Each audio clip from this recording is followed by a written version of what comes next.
esse memezinho aí de Platão, ele mostra muito bem dessa oposição, né, entre o mundo sensível e o mundo inteligível, né? O mundo sensível, o mundo inteligível, você tem aí a representação, né, do que é perfeito, do que é o ideal, do que é o imutável, né, do que é ali o eterno, e o mundo sensível já seriam distorções desse plano ideal, né, desse mundo ideal, dessa perfeição que está ali no mundo inteligível. E aí, por isso, então, você tem aí vários tipos de gatinhos, né, que seriam aí, no caso, simulacros do que seria a figura do gato perfeito, né? Então, você tem o gatinho aí sem cor nenhuma, um gatinho um pouquinho amarelo, um gatinho aí já marrom, mas com a perninha, patinha aí amarela, né? E aí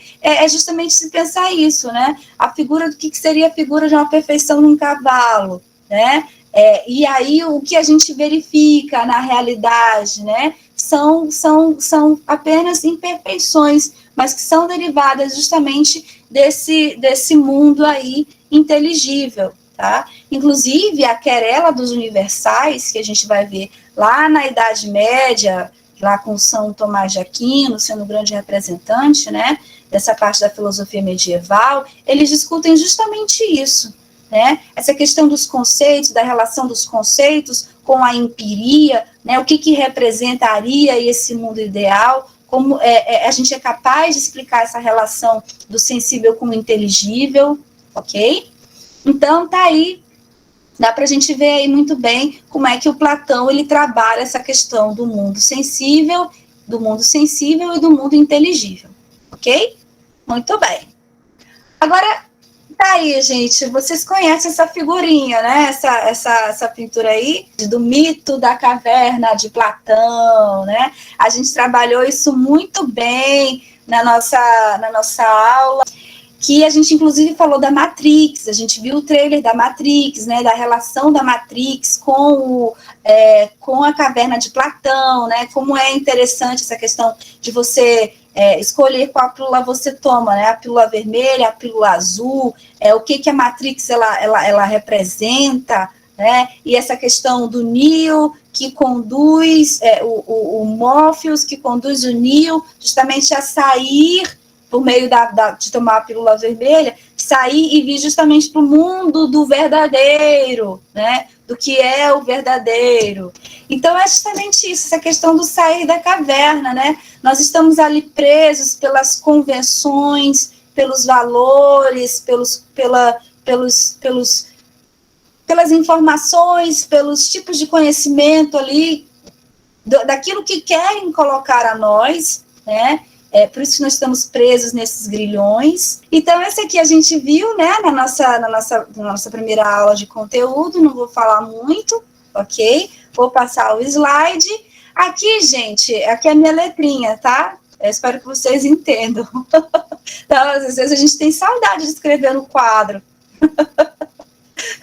Aí eu escrevo aí. Então, olha só, falar um pouquinho da República de Platão, né, dessa questão das virtudes, a questão das três partes da nossa alma, a questão do que ele entende como justiça e as formas de governo, tá? Ele fala aí, o Sócrates, o Platão, falando de Sócrates, do que seria essa cidade ideal. Todo mundo começa a se perguntar assim, o que é a justiça, e o Sócrates perguntando para os outros, né, o que é a justiça, e cada um dando a sua opinião, inclusive um falando dessa questão de que a justiça, ela é uma convenção humana, né, então é um grupo de pessoas que vai dizer o que é e o que não é a justiça, né, então a justiça ela não tem nada de natural, ela faz parte de uma ordem social. Outros dizendo, olha, a justiça está relacionada com a questão da reciprocidade, é pagar o bem com o bem, mas também pagar o mal com o mal, né? O famoso olho por olho, dente por dente. E o Sócrates ele vai, de uma certa forma, contestando isso, né? Nossa, se a gente quiser entender a justiça como algo bom para uma sociedade, a gente também não deve acolher totalmente isso que você falou de pagar o bem com o bem e o mal com o mal, já que a gente quer, se a gente quiser relacionar isso com a questão dos deuses, com a questão da virtude, então vamos dar uma olhada nisso aí. E outra coisa, você dizer que faz parte de uma ordem social, de uma convenção humana, né? Vamos dar uma olhada nisso aí também, porque justiça, a gente pode começar a analisar a justiça se a gente voltar, digamos assim, lá para o começo de tudo, né? E aí ele vai falar então dessa cidade ideal, que no caso seria Calíope, tá? Essa cidade, e aí o Platão fazendo digressões, né, falando um pouquinho sobre ela teria 4 virtudes, né? Ela teria a virtude da sabedoria, ela teria a virtude da coragem, a virtude da moderação e a virtude da justiça. Tá? Essa virtude da sabedoria, né, que é a questão do uso da razão, né, ela estaria ali mais presente, uma virtude mais presente na classe dos guardiões, né, classe dos reis filósofos. A coragem, né, aquela questão do arete, né, que seria mais da classe auxiliar, os soldados, os guerreiros. A moderação seria algo que deveria estar ali no conjunto de toda a cidade, né? Então, os reis filósofos, eles saberiam como conduzir, né, toda essa sociedade, suas classes, justamente nesse caminho da moderação. Por quê? Porque ela tinha a questão da capacidade racional, né, de organização dessa sociedade. Okay? Então, essa questão da moderação é algo que deveria ser conduzido para todas as pessoas daquela cidade, e quem seria responsável por isso seriam os guardiões. E você tem a justiça, que a justiça seria justamente o quê? Olha, na medida em que, então, que cada um vai agindo com moderação, os guardiões, eles vão nessa questão da sabedoria, e os auxiliares com a questão da defesa, né? Você tem aí uma sociedade funcionando perfeitamente. E aí, o que seria se funcionar perfeitamente? Seria justamente a questão da justiça. Seria cada um ali cumprindo com a sua função. Então, você tem aí essas 4 virtudes, tá? E aí, o Platão fala aí da alma do indivíduo, as 3 partes da alma do indivíduo, como a gente já tinha falado, né? A parte racional está ali presente, preponderantemente, predominantemente ali nos guardiões. Você tem a parte determinada, que está nos auxiliares, e os desejos físicos, que estão relacionados ali àquela classe produtiva, né? Aquela classe dos trabalhadores. E esses desejos, existem os desejos imprescindíveis, mais físicos, né? E existem os outros desejos que são desejos mais supérfluos, ok? Aquela coisa daquela avidez, né? Daquela ganância, tá? E ele, inclusive, ele fala que conforme o tipo de alma que se tem, né? E que prepondera numa classe, se essa classe, ela domina a sociedade, aí você vai ter justamente as formas de governo, tá? Então, se você tem a figura dos guardiões, que representam justamente essa alma racional da sociedade, você vai ter aí ou uma monarquia, né, que seria uma transição para uma forma de governo boa, que eles consideram, né, que seria a aristocracia, que seria justamente o governo dos melhores, a sofocracia, que seria o governo dos sábios, ok?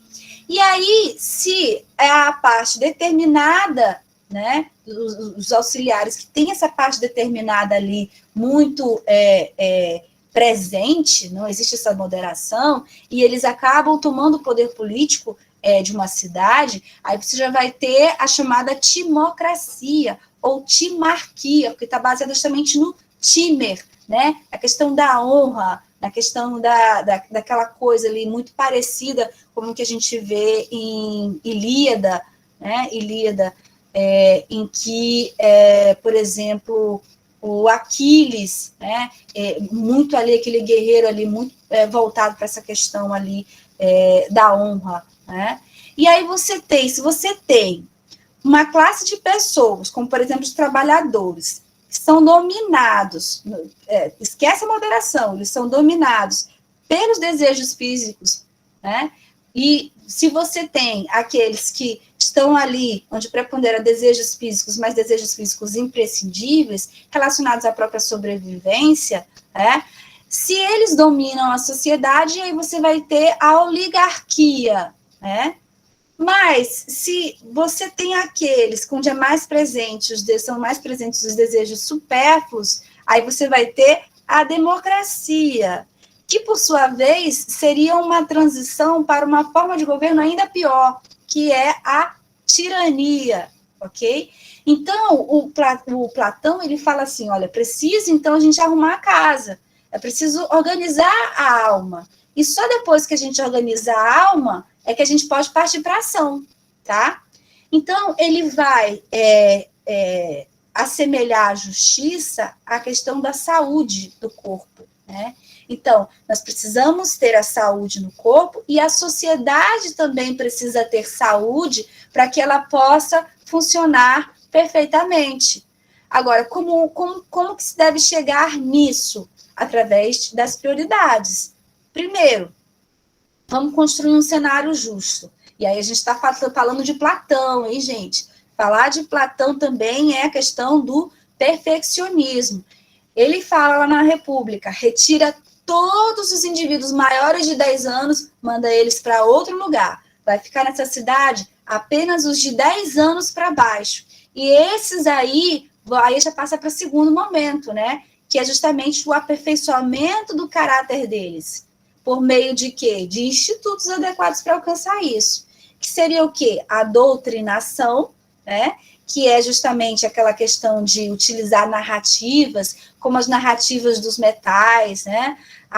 Os sábios, eles vêm do ouro, né? Somos todos filhos da mãe terra. Os sábios, e cada um é um tipo de metal, vem de um metal. Os guardiões, eles vêm da prata. Os trabalhadores, eles vêm do bronze, né? Então, você incute esse tipo de narrativa mítica para que essas pessoas, elas aprendam a respeito. E também a questão da coerção também, né? E a justiça, então, seria justamente o quê? Essa ordem divina e natural que o Estado aí, o indivíduo talentoso, eles devem aspirar, ok?